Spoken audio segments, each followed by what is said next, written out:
बिस्मिल्लाहिर्रहमानिर्रहीम अस्सलाम वालेकुम स्टूडेंट्स। उम्मीद है तमाम स्टूडेंट्स खैरियत के साथ होंगे जी। और 11th क्लास फिजिक्स का चैप्टर नंबर 3 हम लोगों ने स्टार्ट किया हुआ। फोर्स एंड मोशन हमारा मेन टॉपिक है इस चैप्टर नंबर 3 का। और 3.2 टॉपिक तक जो है हम डिटेल से तमाम कॉन्सेप्ट अपने कवर अप कर चुके हैं। और आज आप मेरे साथ इस लेक्चर में देखोगे जी टॉपिक नंबर 3.3 एक्सेलरेशन। और मेट्रिक लेवल तक जो है एक्सेलरेशन हम लोग पढ़ते आ रहे हैं। Rate of change of velocity of a body is called the acceleration. तो ये एक चीज़ हम लोगों ने सिर्फ पढ़ी थी मेट्रिक लेवल तक। तो अब 11th क्लास में हम लोगों ने थोड़ा सा क्या करना है, डिटेल स्टडी करनी है। और बहुत ज़्यादा डिटेल भी नहीं है, सिर्फ एक्सेलरेशन का एक आधा नया कॉन्सेप्ट इंट्रोड्यूस होगा आपको, यानी इंस्टेंटेनियस एक्सेलरेशन के बारे में बताया जाएगा। वो क्या होती है, at any instant of the time हमारे पास जो एक्सेलरेशन मेजर की जाती है उसे हम कहते हैं इंस्टेंटेनियस एक्सेलरेशन। और एग्जाम्पल के थ्रू आपको जो है वो समझाई जाएगी कि कैसे हम लोग एक्सेलरेशन और इंस्टेंटेनियस एक्सेलरेशन जो है वो डिटर्मिन कर सकते हैं। तो ये वाला टॉपिक जो है वो भी हम करेंगे जी अपनी नोट्स में से, जैसे हम पहले अपने तमाम लेक्चर्स जो है वो नोट्स के साथ कवर करते हुए आ रहे हैं। तो चलते हैं जी अपनी नोट्स की तरफ और फिर एक बार जो है वो वापस आके अपने टेक्स्ट की तरफ जो है वो रिव्यू करेंगे वो कॉन्सेप्ट जो हमारे पास नोट्स में मेंशन नहीं होंगे। तो नोट्स जो है वो आपके सामने स्क्रीन में ओपन हो चुके हैं। आज का हमारा टॉपिक है एक्सेलरेशन, आपका टॉपिक नंबर 3.3। और इन नोट्स में जो है वो प्रॉपर वे में सारी चीज़ें लिखी हुई हैं। आपने शॉर्ट में किस तरह से अटेम्प्ट करनी है, कैसे पॉइंट्स लिखने, क्या हेडिंग देनी है, ये सारा कुछ आपके सामने स्क्रीन पे शो हो रहा होता है। तो एक्सेलरेशन जो है वो आपके पास शॉर्ट के लिए इंपॉर्टेंट है, एमसीक्यूज के लिए इंपॉर्टेंट है, न्यूमेरिकल्स के लिए इंपॉर्टेंट है। लॉन्ग जो है वो एज सच एक्सेलरेशन के ऊपर नहीं पूछा जाता। तो सबसे पहले उसकी डेफिनेशन आ जाती है, the rate of change of velocity of a body is called acceleration. It is a vector quantity, its unit is metre per second ms-2 and its dimension is lt-2। और फॉर्मूला हमारे पास कैसे आएगा, A vector equals to del V vector over del T. तो फिर हमारे पास आ जाता है जी instantaneous acceleration. Acceleration taken at any instant during the motion of a body is called instantaneous acceleration. A instant equals to limit del t approaches to zero del v over del t। तो ये दो main important concepts हैं जो acceleration में हम लोगों ने cover up करने हैं। इसके अलावा एमसीक्यूज के लिए जो कॉन्सेप्ट्स हैं वो हैं, if the velocity of a body increases it's acceleration is positive. तो क्या बताना है कि अगर velocity of a body increase करती जा रही है, उसकी स्पीड बढ़ती जा रही है, तो एक्सेलरेशन हमारे पास पॉजिटिव होगी। लेकिन अगर वेलोसिटी जो है बॉडी की वो डिक्रीज कर रही है, तो एक्सेलरेशन हमारे पास क्या होगी, नेगेटिव होगी। और नेगेटिव एक्सेलरेशन को हम लोग क्या कहते हैं, डी एक्सेलरेशन और रिटार्डेशन। अब आ जाते हैं अपने टेक्स्ट की तरफ वापस और उसमें देखते हैं कि हमारे पास कोई इंपॉर्टेंट चीज जो है वो अगर है तो वो हमारे पास कैसे कवर अप होगी। 3.3 acceleration, if the velocity of an object changes it is said to be moving with the acceleration. The time rate of change of velocity of a body is called acceleration. As velocity is a vector, so any change in the velocity may be due to the change in its magnitude or the change in its direction or the both. Consider a body whose velocity is v1। अब क्या किया जाए, एक body consider की जिसकी velocity v1 at any instant t changes to v2 in further small interval del t.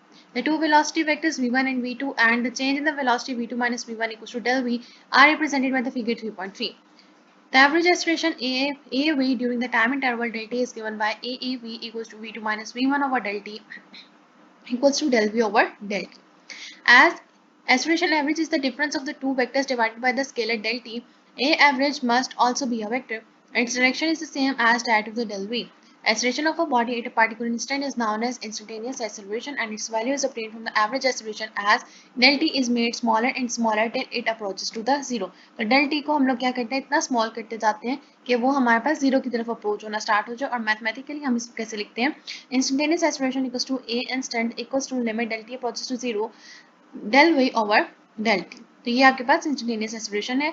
if the velocity of a body is increasing its acceleration is positive and if the velocity is decreasing the acceleration is negative. If the velocity of a body changes by equal amount in equal intervals of the time, the body is said to have the uniform acceleration. For a body moving with a uniform acceleration, its average acceleration is equal to the instantaneous acceleration। तो ये कुछ concepts हैं जो कि almost वही हैं जो हम लोगों ने नोट्स में पढ़े हैं आपके एक्सेलरेशन के टॉपिक के अंदर। हम आ जाएं जी मेरे साथ अपने नेक्स्ट टॉपिक की तरफ।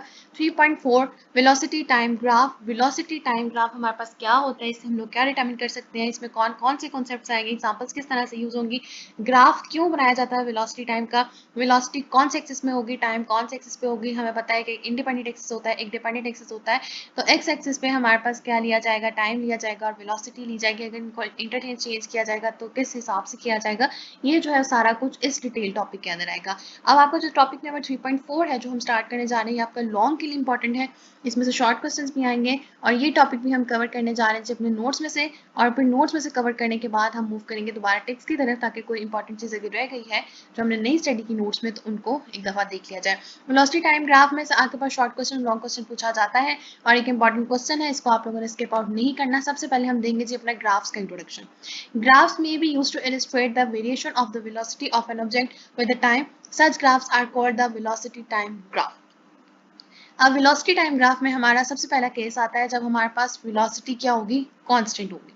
कांस्टेंट velocity में क्या कहा जाएगा कि आपके पास जो x एक्सिस है वो आपके पास टाइम लेगा और आपके पास जो y एक्सिस है वो आप क्या देके जाएगा, velocity।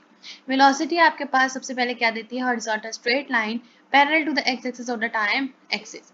अब अगर कह रहे हैं कि जो डिस्टेंस ट्रेवल किया गया वो कितना है, vt। Area of the rectangle हमारे पास क्या होता है, बेस मल्टीप्लाई बाय हाइट, और बेस हमारे पास यहाँ पे क्या आ जाता है, T V equals to V T, और हमारे पास डिस्टेंस कितना टोटल ट्रेवल किया गया है, एरिया अंडर द ग्राफ और एरिया ऑफ द रेक्टेंगल। तो ये हमारे पास कांस्टेंट वेलोसिटी आती है, और कांस्टेंट वेलोसिटी में डिस्टेंस कितना ट्रेवल किया जाएगा, area under the graph. Conclude क्या करता है ये वाला केस हमारे पास कि velocity time graph for a body moving with the constant velocity is a horizontal straight line and the distance traveled is equal to the area under the graph or area of the rectangle। आपके पास case 2 है constant acceleration. अब जब velocity time graph में acceleration constant हो जाती है तब हमारे पास क्या होता है, हमारे पास ग्राफिकली एक स्ट्रेट लाइन ऑब्टेन की जाती है। अब इसमें हमारे पास जो डिस्टेंस ट्रेवल होगा वो क्या होगा, वी एवरेज इंटू टी। अगर हम कहते हैं कि जी t इक्वल्स टू 0 है तो वेलोसिटी इक्वल्स टू 0 और टाइम इक्वल्स टू टी जो है वो t के इक्वल हो जाए, v के इक्वल हो जाए, तो हमारे पास क्या आ जाता है, इस तरह से v एवरेज निकाल सकते हैं।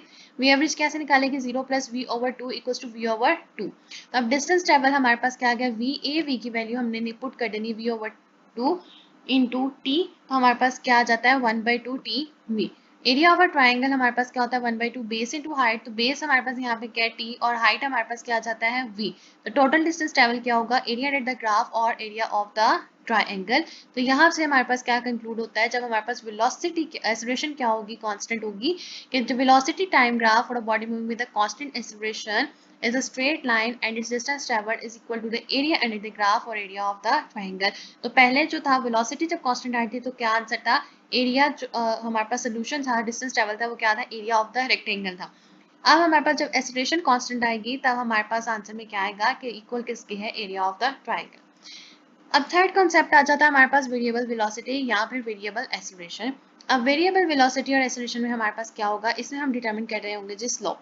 स्लोप हमारे पास किस तरह से आएगा, क्योंकि यहाँ पे हमारे पास जो वो थोड़ा सा टिल्ट आ रहा है तो हमारे पास क्या करेंगे जी, यहाँ से टी आ गया, यहाँ से वी आ गया, ये कर्व आ गई है, तो स्लोप क्या हो जाता है, del Y over del X. तो del Y over del X में हमारे पास V over T equals to किसके इक्वल हो जाता है, एक्सेलरेशन के। तो यहाँ से हमारे पास क्या कंक्लूड होता है कि velocity time graph for a body moving with a variable velocity और acceleration is a curve. We can find the acceleration of a body at any point along the curve by using the formula of a slope। तो यहाँ पे जो आपका velocity time graph का जो topic है वो कंप्लीट हो जाता है। ये नोट्स में जो है वो यहाँ पे कंप्लीट हो गया। अपने जो टेक्स्ट की तरफ अगर वापस आए और देखें कि वेलोसिटी टाइम ग्राफ का जो आपके पास कॉन्सेप्ट है वो क्या दे रहा है आपको, एक ही पेज का टॉपिक है 3.4 velocity time graph। Graphs may be used to illustrate the variation of the velocity of an object with the time. Such graphs are called the velocity time graph, जो कि ये नोट्स में भी mention है। The velocity time graphs of an object making the three different journeys along a straight rod are shown in the figure when the velocity of the car is constant। तो पहले case में उसने car के through आपको example बता दी। पहला case बता रहा है जब कार की वेलोसिटी क्या है, कांस्टेंट है, तो its velocity time graph is a horizontal straight line। तो when the car moves with a constant acceleration, जब कार हमारे पास constant acceleration के साथ मूव करेगी तब velocity time graph क्या होगा, एक straight line होगी which rises the same height for equal intervals of the time। क्या कह रहे हैं कि the average acceleration of a car during the time interval t is given by the slope of the velocity time graph। When the car moves with increasing acceleration, अब हमारे पास acceleration क्या हो रही है जी, थोड़ी सी increase होनी start हो गई है, तो velocity time graph में क्या आ गई, curve आ गई। The point A on the graph corresponds to the time t। ये वाला ग्राफ अगर आप देख रहे हो, the magnitude of the instantaneous acceleration at this instant is numerically equal to the slope of the tangent at the point A of the velocity time graph of the object। The distance moved by an object can also be determined by using its velocity time graph। For example, figure 3.4 जो आपके पास first figure है आपकी, जिसमें area of the rectangle equal आ रहा है, shows that the object moves at a constant velocity for the time t। The distance covered by the object given by the equation 3.1 is v into t। The distance can also be found by calculating the area under the velocity time graph। This area is shown as shaded in the figure 3.4 and is equal to v into t। We now give another example showing the figure 3.5. Here the velocity of the object increases uniformly from 0 to v in the time t. The magnitude of its average velocity is given as v equals to 0 plus v over 2 equals to half भी। जो आपके पास जो notes में concept था वो यहाँ पे उन्होंने इस तरह समराइज किया हुआ है। यहाँ पे ये कि एक प्रॉपर वे में हेडिंग के साथ जो वो मेंशन नहीं किया गया, तो आपको नोट्स में जो बताया गया है वो आपको हेडिंग के साथ उसकी जो है वो कंक्लूजन में बता दिया गया, उसकी फिगर भी बता दी गई, उसका फॉर्मूला भी कैलकुलेट करके दे दिया गया, जिससे आपको क्या हो जाएगी, आसानी हो जाएगी। तो ये था जी आज का लेक्चर, जिसमें हमने एक्सेलरेशन का टॉपिक डिस्कस किया और वेलोसिटी टाइम ग्राफ का टॉपिक डिस्कस किया।